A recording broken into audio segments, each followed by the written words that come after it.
Welcome to the Thinklings podcast, a conversation where good thoughts help renew the mind with the Word of God. I'm Charlie Carter, and I'm here with Tim Little and Andy Stearns. Let's jump into the conversation. Welcome to the Thinklings podcast, unofficially brought to you by Brick House Coffee Company in Williamsburg, Iowa, and Porchlight Coffee House of Ankeny. Delicious. Welcome, gentlemen. Welcome, Charlie. Shalom. Welcome, How art Tim. thou? I'm well. Thou art well. We just watched. Never mind. We have. It's good. No. No. Indulge. No. Indulge. No. Oh. I was just gonna say something about thou art, and I'm like, nah, I'll save it for later. We got a packed. I episode. enjoy rapturously off-topic comments. Yes, I know you do. Here's what's in this Just episode. say you're rapturously off topic. Yeah, I'm sprinkle gonna some Latin in. I'm gonna give you 2 light bulb emojis for that. That was well, thank you. glorious. Okay, Tim hates this. So here's what we're going to do. We have some quick listener feedback referring to something from the previous episode. And then we're going to do that thing we always do. And then the main content of the episode is Andy talking about a recent post that he had made with some electronic ink. Yeah. I think there's another word for it. What's that other word? A blog. Oh, yeah. There we go. Yeah, electronic ink. It's Electronic ink is way yeah. better. It's much better. Yeah, that's because that's what it is. We want to, speak in reality. That's right. And that's the rest of the episode. So, without any other nonsense, Tim, let's do some listener feedback. We received an email from Aaron Schneider, and I'm not sure. Do either of you know Aaron? No. I don't think so. I would have to creep him on Facebook, and maybe we've met or something, and I don't know it. But if we do, Aaron, I'm sorry that I'll go into my FBI mode here real quick. Yeah. So I'm just gonna read. Horrendous. I'm gonna read horrendous. it as is here. But I can. There's a lot here. There's a lot here. I'm gonna just focus on the first part of it, and we might come back to the other part another time. He says, "I'll keep the opening brief. None of you know me, but we've crossed paths at Faith a few times. So I think we've maybe met. Awesome. Not sure. Oh, Trail Ridge Camp. Sure. So yeah, he might have been on campus last fall for the Camp Connect. The Camp Connect, yep. And I sent this out to the speakers we've had here at camp in the last couple years, but would also appreciate your input. So there's that's the main body of the email. He looks familiar. He said, I was typing up this email while listening to the latest episode. That'd be last week's episode. I about came unglued when Thinkling Carter misquoted Dwight Schrute's song relating to the 40 rules all Schrute boys must learn. It goes like this. Learn your rules. You'd better learn your rules. If you don't, you'll be eaten in your sleep. Parentheses, insert chomping sound here. Now, this is not an endorsement of any TV shows about working in an office, so to speak. But I will just say, Aaron, I was not misquoting. I was intentionally merging that quote with the topic of Tim's former content. I knew exactly what I was doing. And I was hoping, I knew there was no hope that Tim would understand what I was doing. I was hoping that Andy would pick up on it. But I think I just veiled it a little too much with like, what's that one theologian who says you have to learn your rules? And, but yes, even if you had been a direct quote, I would have been like, I don't even remember that. And that's as clear as I can make it. I will say that the moment you utter something like this, you will fall. But I never misquote The Office. That's true. I would say that. Bold statement. Bold statement. Just like you never. Anyway, now, that's not a question of whether we should or we should not quote The Office, because we probably should not. But anyway, if I was, I don't think I would misquote. So I guess we have to find out then in a future email if this will absolve you of your faux pas, according to Aaron. So we Aaron, might you'll just have to let us to, know if this is a good enough. We might have to just put an apology video out there, because if you let the media write the story, that's a problem. That's true. You got to get in front of the media. You got to give them the story. Right, Aaron? You with me? Okay. So that's listener feedback. And so on to the thing we always do. Books and business. Let's talk about some books. He had some other good stuff in that email too. Yes, and which I said we'll come back to it another time. All right. Do you even listen to the words did. that come out of my mouth, Tim? So I decided to pick. So I was talking to a friend, and I picked up a book I'd read before, but it's been a while. It's called "This Momentary Marriage" by John Piper, and the subtitle is "A Parable of Permanence." And so it's interesting. So I'm a widower, and I'm not married anymore. And so part of what he's going to go through in that book is he's going to explain that marriage is a temporary thing in people's lives. And it sounded like maybe it's going to land somewhere where, Tim, you had that book on singleness. Yeah. And the last chapter was like, hey, this is going to be our eternal state anyways. Mm-hmm. So I thought, oh, that sounds like something good to read. It's been a while. I've had one shot at it. So this is like my double shot at the same book. And it's good so far, but I have some thoughts. Remember like a year and a half ago, I was reading this, The Meaning of Marriage by Tim Keller. I really liked that. And I'm going to give you the same caveat I did back then. When Keller's good, he's good. But when he's off, he's totally wonky. And I wouldn't recommend him. But this book was actually really good and very thought out. Gave me a lot to think about. He had thought about issues, and he had gone down logical steps to think about like how they what their implications are. So I haven't read a Piper book in a long time, and it's like oh yeah, this is how Piper writes. I forgot about this. He's very, like I think we said earlier, emotional. I don't know. Is there a better word for that? It's like emotive or expressive, or you can see him talking with his hands, preaching with his hands. Our modern understanding of the word, which is positive, I would say passionate. Passionate. Yeah. Okay. Yes. Thank you for clarifying that. Yeah. That word. Fervent. Yeah. Convinced. Resolved. Persuasive. Yeah. Resolved. Yeah. It's not bad. So listener, don't think this is bad. But one thing I remember taking away from this book 15 years ago when I read it was he was the first person. It's not true. I probably heard it in class many times and it didn't sink in. But he was the first person to really make the case and convince me that the point of marriage is to be a picture of Christ and the church. And that sort of reshaped how I thought about marriage. And I'm just at that part and I'm remembering those things. I'm like, oh man, that's really good. So from that point on, I started to try to think like, as a husband at the time, how am I supposed to love my wife? And it was more like, how does Christ love the church? And that thought had been not in my thinking. Mm-hmm. So I appreciate that part of the book. I would say that this would be a great introductory book to go through with someone on the topic. Like, I think that would fit, but it's not the same as The Meaning of Marriage. I'm not done, no rating, but that's what I'm reading. Pretty interesting.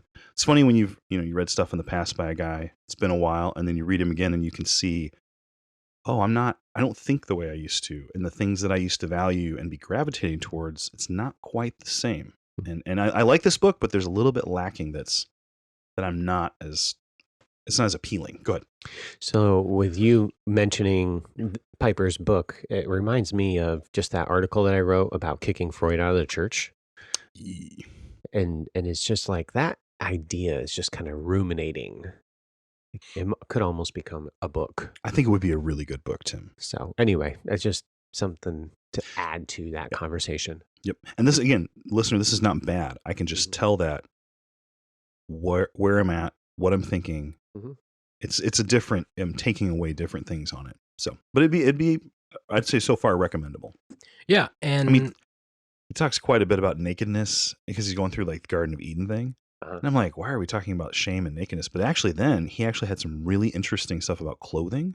And so there's like little side things where I'm like, okay, Piper, that was a good observation. Oh, that's kind of interesting. But so this has nothing to do with what I'm going to say, but you mentioned a comment about, our eternal state, yes. And yeah. I hadn't caught it previously in Perelandra, but when he gets home and they're just like kind of batting around and he's like talking about, before he gets to like the story of what happened.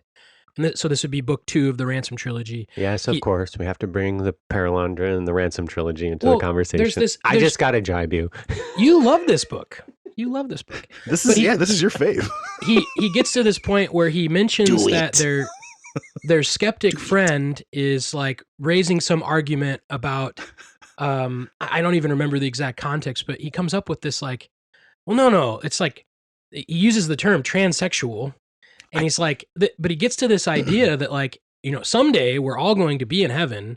It's not as if we don't have, our bodies, like angels don't propagate type of an idea. And he's like, so like you can have the ability without the desire.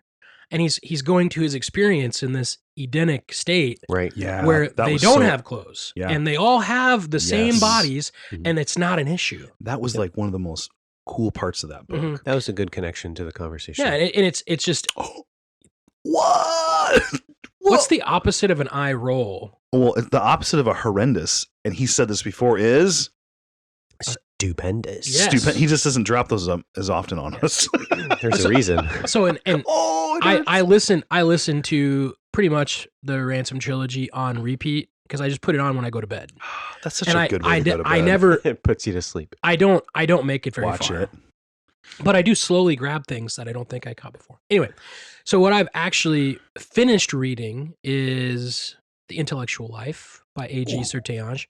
Yeah. I mentioned, I think last week or somewhere, I think I'm like 80% done with like 10 books. Well, now I'm 100% done with one of those books. And Well done. Well so done. we will come back to it at another point. I think his thoughts on how to read, he has rules for reading, which he gets to very end of the book. And I think those are probably the hidden gem of the book. There's a lot of other good, stimulating, helpful things, but that's really, I think, the key is those rules for reading. So we'll come back to it. But it's actually has a lot to do with what you just said, where sometimes you have formative reading where you go to it and you're trying to be changed by it, or you're going to it to get something from it, like you're writing a paper, where you're talking about, with Keller, you're not sure if that should be someone that you just listen to without reservation. So like you have to be careful about who you let be your former. Yes. Mm-hmm. And that Yep. and that's in the sense of good books. Like, why is a good book valuable? Because like there should be books that are forming you, and there should be other books that you don't let form you. And so I thought that was a big takeaway. And he uses this illustration of water. He uses it very passingly, but I kind of built it out a little bit. And so we'll talk about that in a future episode. But finished it. I believe we've ranked it before. Yeah. I can't I remember. think it's like a 6 or a 7. I actually think I would lower it. Ooh. I think for us, like very often in intellectual matters where we're trying to read, we're trying to write, I think it is worthy of like a yearly perusal. For the Yeah. average churchgoer, I'm not sure if it's like you need to own it. I think it's worthy of their time. So maybe like a 5, but I don't think it's you need to read this every year for everybody. But his rules for reading, I think, are worth everybody's consideration because I think those are really practically helpful for everyone. And so, yeah, I think I'm not sure if we can amend the goodness scale. It is very good, but it is kind of a niche thing. No, that was the word I was going to use. I do think that's niche. And so it's not everyone's cup of tea. Speaking of not everyone's cup of tea, what book do you have for us today, Tim? Rediscovering Eve, Ancient Israelite Women in Context Sorry, by Carol Meyers. That was just a joke. It's horrendous. This is like shack stack material, but Oh, in the opposite maybe of not Carter. horrendous. I basically picked up this book because in chapter 5 she has Eve out of Eden, Genesis 3:16, and she was going to make some statements that were going to help me with my research paper. So while sometimes you get a book because you want to read the entire thing and it's helpful for you, sometimes you're reading a book simply because you need a specific author's view of a specific issue or topic or text. So I read 10 pages of this book and I am Done. Done. Exactly. And that is what Sertillanges would call accidental reading. You're reading it to produce something. You're not reading to be formed. Yep. You're not reading for fun. You're not reading for edification. In fact, I knew she was going to say the wrong view. And So to so to confirm it. write Okay. a paper and present the right view, you want to interact with the wrong view and explain why it's wrong. Hence, Carol Meyers, Rediscovering Eve, Ancient Israelite Women in Context. So the other book I want to just kind of highlight too, I talked about Korah's Rebellion, and I worked through a lot of Numbers commentaries. So if you are looking at doing a study in Numbers, R.K. Harrison, his commentary on Numbers would be a good one. Probably my favorite was by Cole, not Alan Cole, the professor here, but in the New American Commentary series, the Numbers commentary. I think that would have been my favorite commentary. There's a couple of new ones that I didn't get a chance to really get into. Baker Academic came out with a numbers commentary, and then Kriegel came out with a new one as well. But those two were my favorites, and so I wanted to throw that into this Books and Business as well. I'm done. Sure. So I will just give a plug. So commentaries are such a unique book that you don't need them for most of the time, but then when you need them, you really need them. You know, Yeah. if that makes sense? Yes, Like that's a a good beautiful way to say commentary. it. And so I've recently been studying in Hebrews, and these are books what I used to do. I haven't stuck to this tradition, and I really wish I had. I used to keep the receipt from the bookstore, and that would be my bookmark. Yeah, I've done that. And it's so cool to go back and be like, oh, you bought this book and on this Yeah. day and da-da-da. You can see like if Tim was the one that checked it out for me or someone else. And but anyway, these Hebrews commentaries I purchased like 8 years ago. And you're purchasing them because they're, air quotes, required reading. And you're like, man, is this worth my time? And yes, like having good commentaries, they've sat on my shelf for 8 years and I don't think I've touched them. But then you come to this very specific study and you're like, I need to Yeah. read on this specific thing. And here they are. Here are the guys that you have in your armory for that purpose. And so knowing good commentaries to go to is really, really helpful. So I forgot one, Ashley, in the New International Commentary of the Old Testament. That one, I forgot it. It's one of the best ones. There were 3, Harrison, Cole, and then Ashley. So those 3 were like my favorites. And to your point, I was doing some work in Matthew 19. Mm-hmm. And what did I need to do? Commentary. I was like, okay, I think I understand what this text is saying. Now, is there anybody that's going to back me up, or am I on my own out there in right field? So yes. So Andy, why don't you give us a quick little preview of what's Sure. coming here, and then we'll get to our main content. So the Hebrews commentary is actually going to dovetail nicely. So in processing and writing and thinking about my life, I put up a post a while back called The Cloud and the Crowd. And so if you go into Hebrews 11, there's the classic cloud of witnesses that we talk about who have gone before us and they've not received what has been promised, but they have faith in God. And so it's like a reason for us to have faith. And I thought, oh yeah, that's like the cloud of witnesses. And so it's all these greats in scripture, Moses and Abraham and all them. But as I was processing all of 2023, there were other people that weren't written in the Bible who were in my life that were doing just the same work. And I was trying to think of how to like point those out. And so that's the quippy title. You have the cloud of witnesses, and then I'm calling them the crowd, who are like here on earth with you. And I thought it was a cute title, but it's meant to get you to think about who do you have in your life right now who's walking by faith and is an example to you, and maybe even someone who's trying to get into your life and you need to like open up and let them get into your life. And so it's just an extended meditation on that, and we have, I think, a really good discussion. And yeah, that's a preview for you. So I hope you enjoy it. Let's have a conversation about trusting God and anchors for your soul. So I have been trying to think through walking through this widower life and walking through suffering and sorrow. And so a lot of what my thinking has been these topics. And so today I just want to walk through the content of what would have been a blog post a couple of weeks ago. Hebrews 11 was a passage that helped me to think through, if you're going through a trial, what do you anchor yourself to? Okay, so what do you anchor yourself and your soul specifically to as you walk through a trial? And so as I was thinking, I thought about the cloud of witnesses in Hebrews 11. And I don't think I've ever gone here before when it comes to suffering or encouragement, but I think there's actually a really good application and truth here that's a theological anchor. If you're going through suffering or life is hard or you have sorrow, this passage is actually really good for you. But as I was reflecting on my whole life, I think this cloud of witnesses in this passage is an anchor. But there's also I'm going to call them a crowd of witnesses. And we'll talk about that at the end. So we're going to start in Hebrews 11, and I'm going to loosely read through the text. You guys, do you know the name that people give to this chapter? It's kind of a famous name. It's like the Hall of Faith. Hall of Faith. Yeah, thank you. The Hall of Faith. And so usually Hebrews 11 is an example or a long string of examples of people who trusted God in the midst of difficulty, and God took care of them. So we're just going to go ahead and start. Chapter 11, verse 1. Now faith is the assurance of things hoped for and the conviction of things not seen. For by it people of old received their commendation.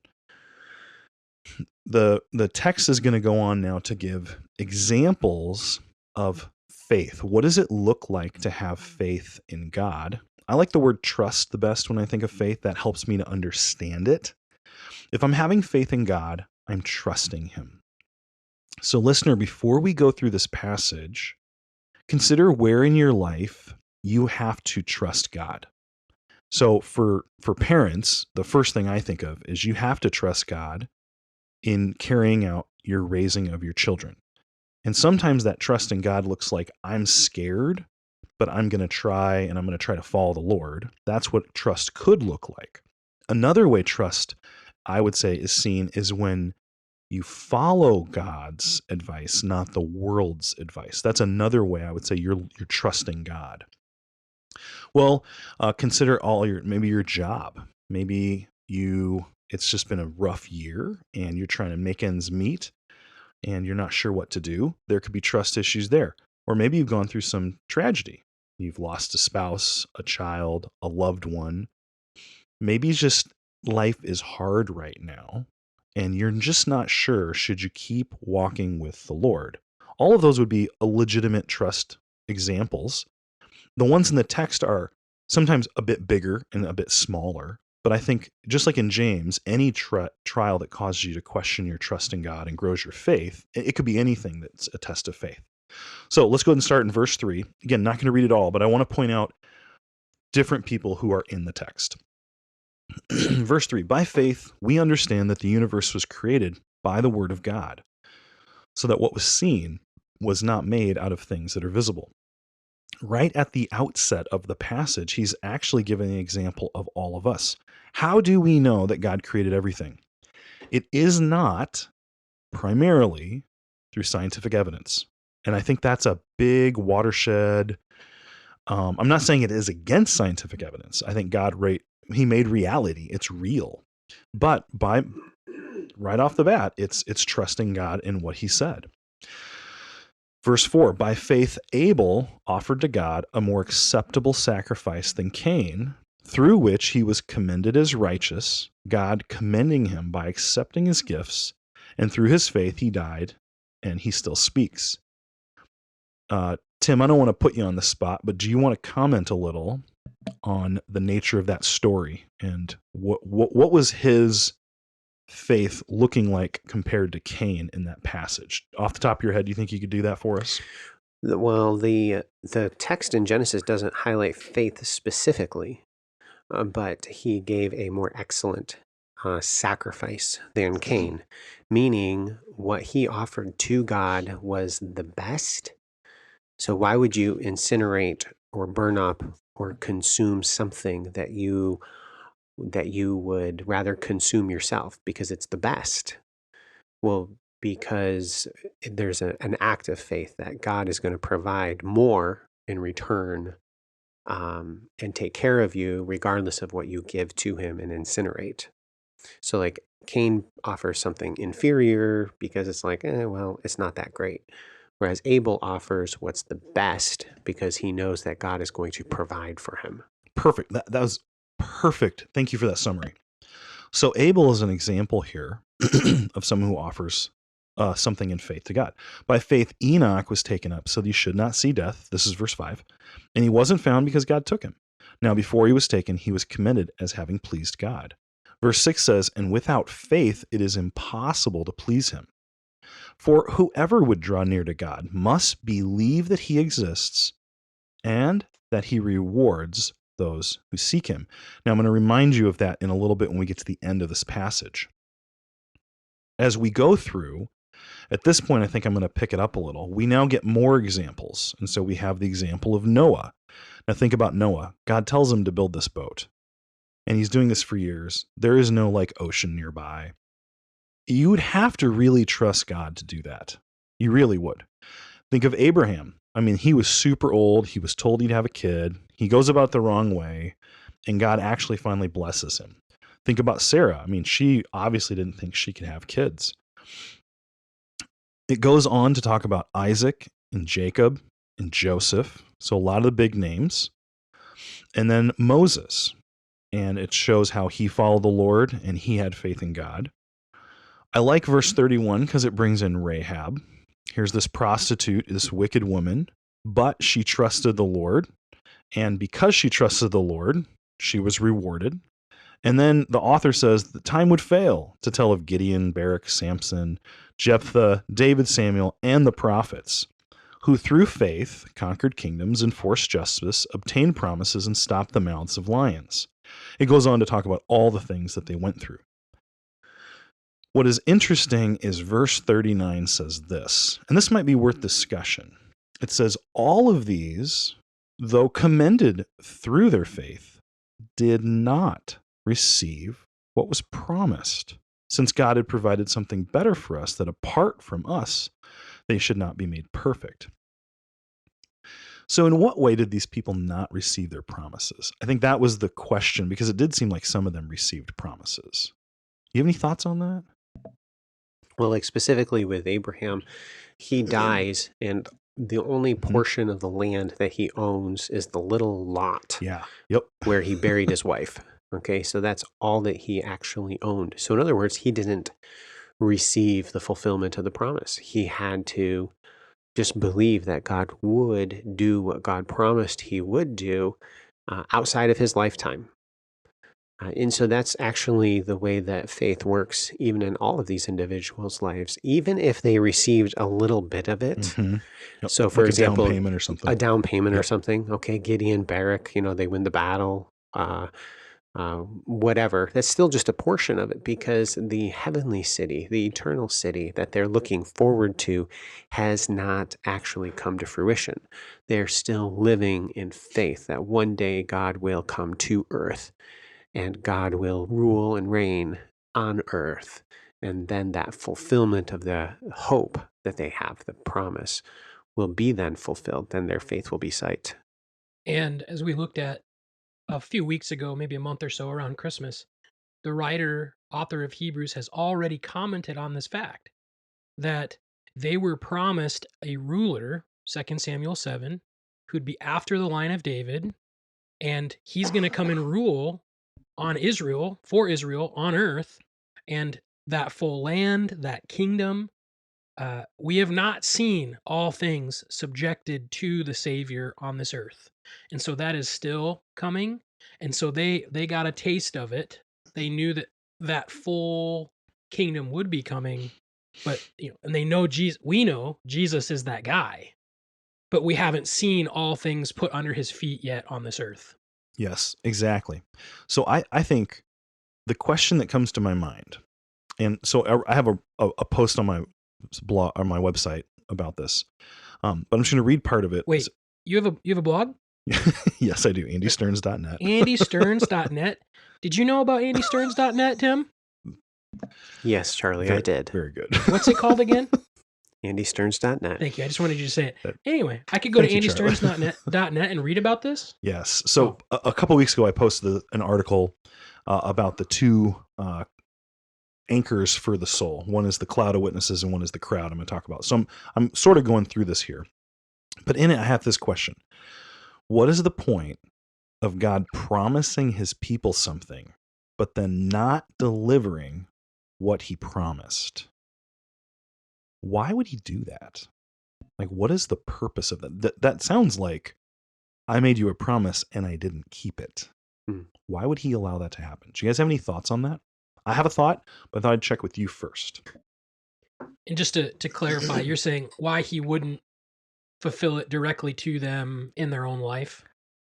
Yeah, I may have worded that badly on purpose, but you caught the bad wording. Like, why would he Why would he? appear to not Yeah, there we fulfill go. his There we promise. go. as if he wouldn't fulfill it at some Yeah. point. Mhm. But I'm going to throw trust into the ring there. Ooh, that's really good. So we see a tension within the Christian life in that, well, why does Abel offer up a sacrifice of something that he cherishes and desires and loves? And he gives it back to God in a sacrifice. Well, he does it because he believes. He believes in God's provision. He believes that God is what's the most important. His love for God supersedes all of his other loves. So throughout the Christian life, this is what we do. We do acts of faith, and we receive the provision, and the faith becomes sight on a semi-regular basis.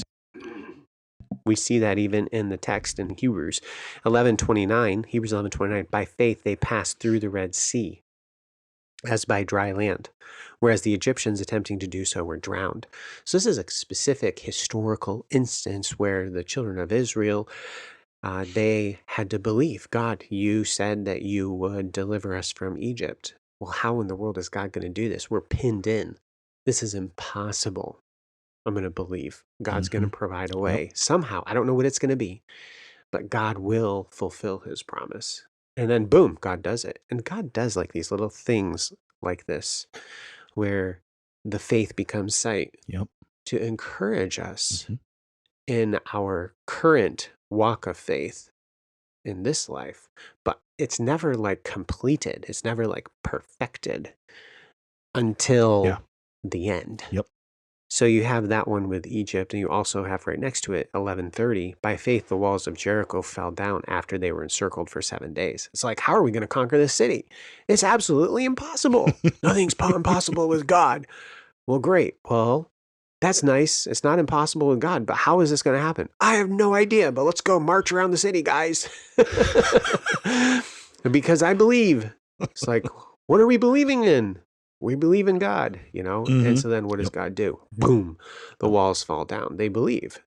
And so then that provides a pattern for us in this life as we live. I believe. Help my unbelief. I believe. And I grow, and I grow, and I believe, and I believe. God provides, God protects. And then God delivers. And the ultimate deliverance would be the deliverance from death. I don't know. Those are my thoughts. No, that's perfect. That's perfect. So my thought was very similar, and it really comes down to trust. So all of these have now received the promise because they've died and they're now with the Lord. And so I think that's the big thing, is sometimes when we look at what God promises and we don't see him doing it, we immediately come to a moral judgment of God. And so I think part of the big issue here is that these are examples of people who trusted God's goodness so much that they would trust him until the very end. And I'm really thankful actually that God promised these men promises, and didn't deliver in their lifetime. And I could see the example of them continuing to trust God until the end. I really think that's one of the biggest lessons, especially if you walk a path of suffering. This is huge. It's hard when life's hard not to want to accuse God, and it's hard to catch yourself when you're accusing God. You don't always feel like you're accusing God. But I think here we're seeing that part of this is it's like Job, and that's the comparison I would make. In the book of Job, I don't think the test has anything to do with Job. I don't think Satan gives two hoots about Job. It's not like, oh, I'm going to go knock this guy down. Hoot. Thank you. He didn't give either of those or more. Horrendous. But I think what Satan really cares about is it's a character assassination of God. So here's Job, and he's saying, God, people only worship you because you bribe them. Job worships you because you've given him all the success. Take away the success, and he'll stop worshiping you. And it's not anything to do with Job. It's Satan saying, you stink, God. You have to pay people to worship you. And when he pulls all that out and Job still worships, he's like, well, it's because you gave him health. Take the health away, and then he really wouldn't worship you. And when Job still trusts God, albeit he has questions, but when he still trusts God, it's like destroys Satan's argument. So I was thinking about this in the context of suffering, and it occurred to me that an anchor for your soul as you walk a difficult path is to look to these examples of faith. Mm-hmm. These people who trusted God when they did not yet receive the promise. And the only reason they could do that is because they truly believed God was good. Mm-hmm.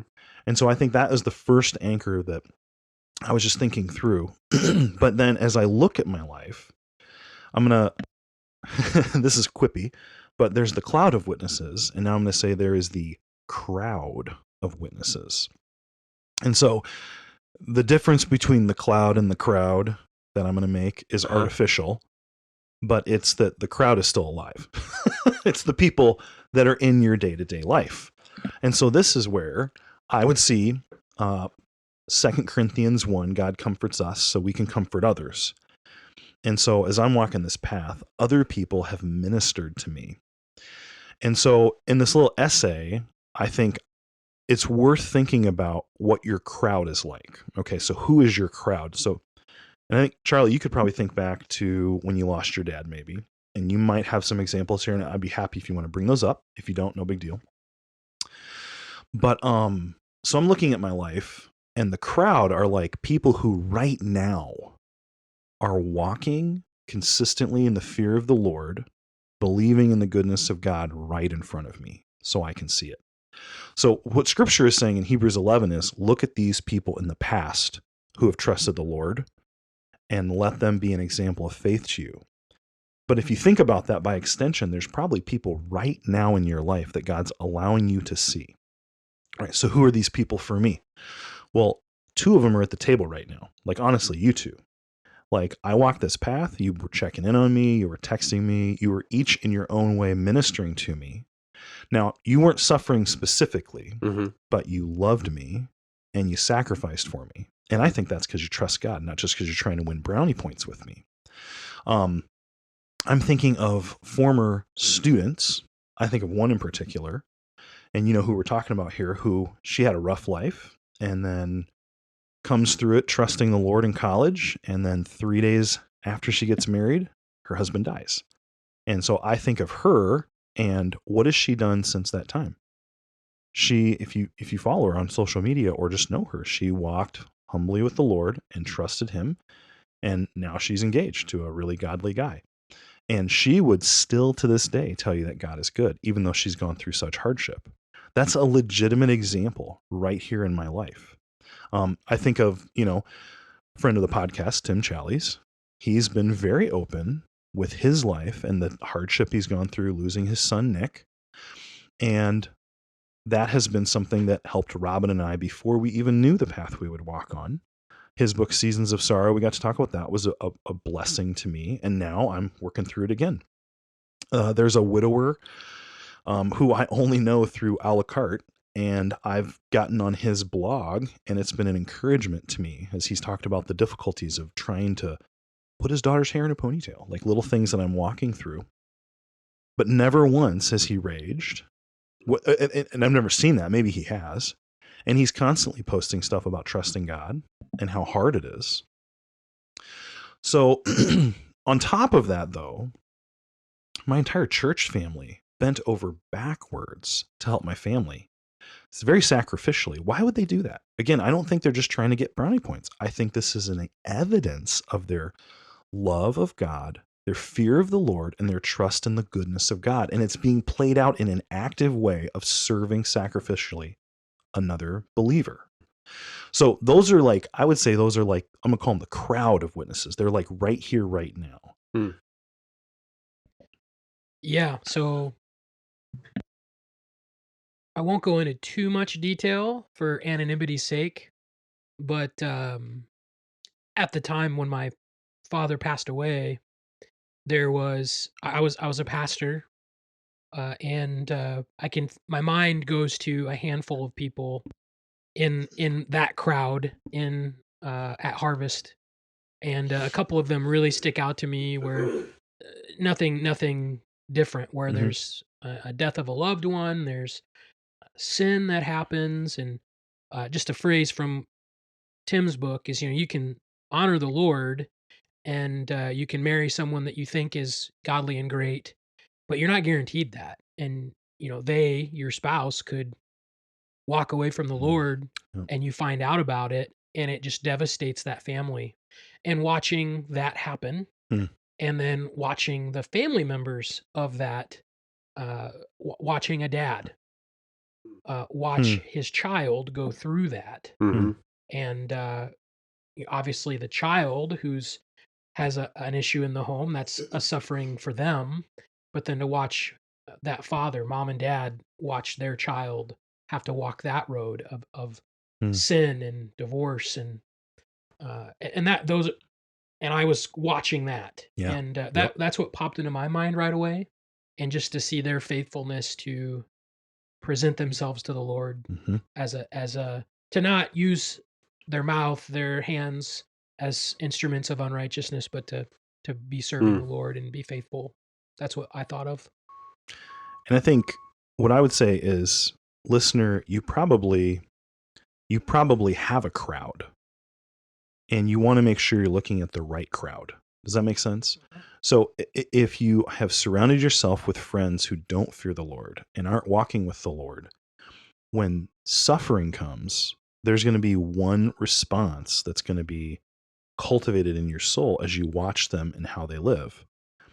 But having godly people all around you and looking to their example it really is nourishing.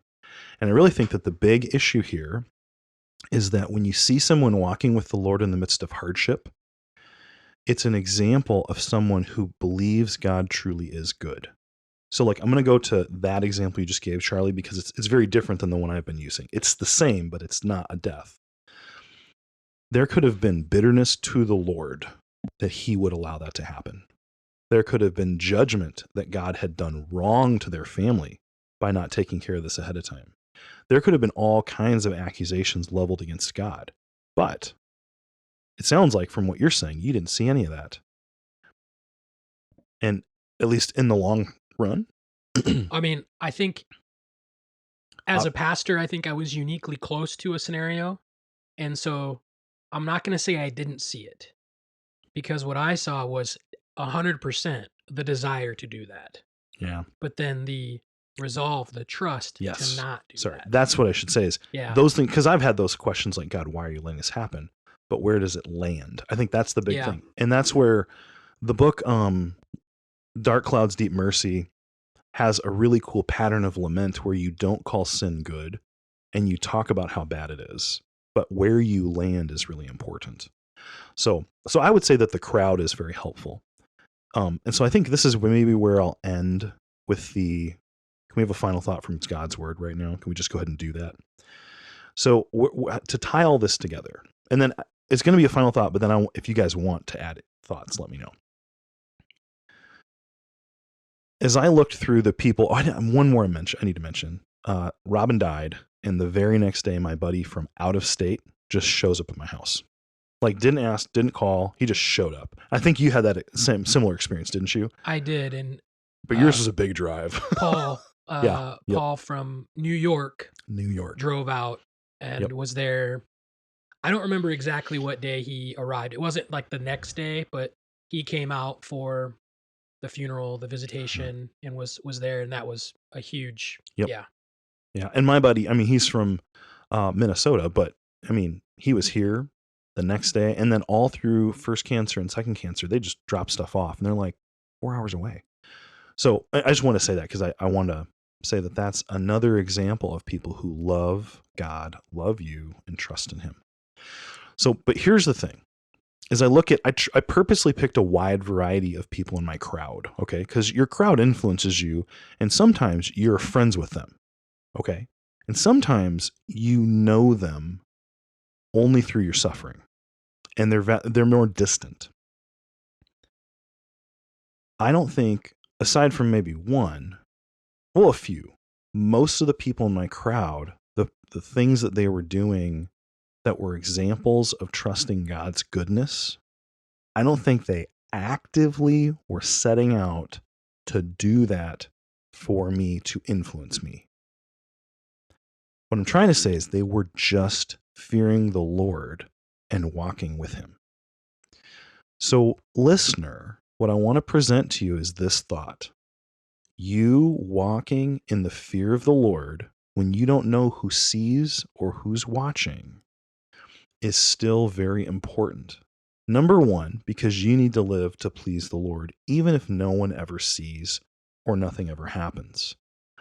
But you never know who's watching. You never know the influence you're having or the way God's using your life. What I do know is that if you walk in the fear of the Lord and you live a godly life, God can use your life. That is a useful life to the Lord. And I've seen this in my own life, and I've been very thankful for believers who don't know me, don't know what's going on, and aren't targeting me with their actions. But by living a godly life in view of my own life, I have been encouraged and strengthened as I've had to walk a difficult path. So my encouragement to you would be to walk with the Lord because you don't know what God will do with that, but primarily because it honors him.